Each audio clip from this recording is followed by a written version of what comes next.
Hello, everyone, and welcome to another session of Tech Tips from the A-State IT Store. Today, we're going to be talking about the concept of RAM in your computer and what it's used for.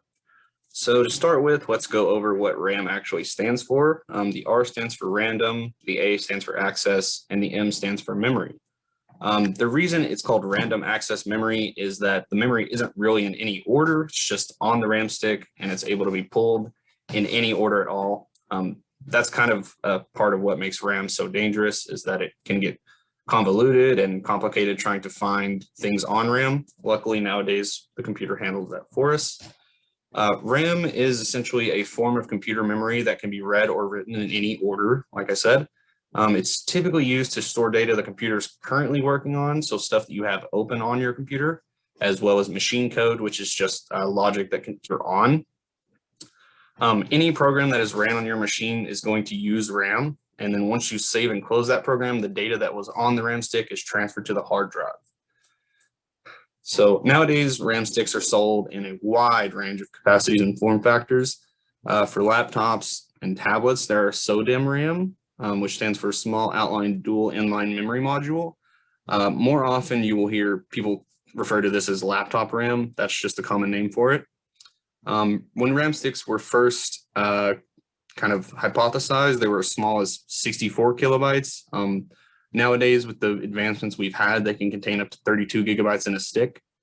So hypothetically, if you had 4 slots on your motherboard, which most computers do, you could put 32 gigabytes of RAM in each slot and have up to 128 gigabytes of RAM. This is way overkill if you have a normal computer. This amount would typically be reserved for high traffic servers like a website or a gaming server. So now that we know what it does and kind of the high end of RAM, let's talk about what you would need it for. So some applications that are RAM intensive include gaming, which has a recommended 8 gigabytes of RAM. There's video editing, which is recommended to have 16 gigabytes of RAM. 3D simulations, which is kind of a new one, you're recommended to have around 32 gigabytes of RAM for that.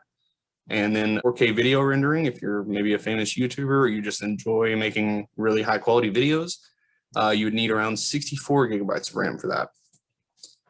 The recommended minimum amount of RAM for a computer is now 4 gigabytes, but if you're interested in any of the above, purchasing more RAM would be a very wise decision. Me, for example, I do a lot of PC gaming, so I have 16 gigabytes of RAM in my computer, and that does me pretty well. I don't think I'm going to need more RAM for quite a while. That is pretty much going to cover everything we cover on RAM.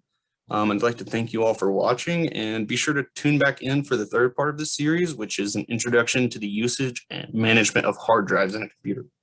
Thank you so much.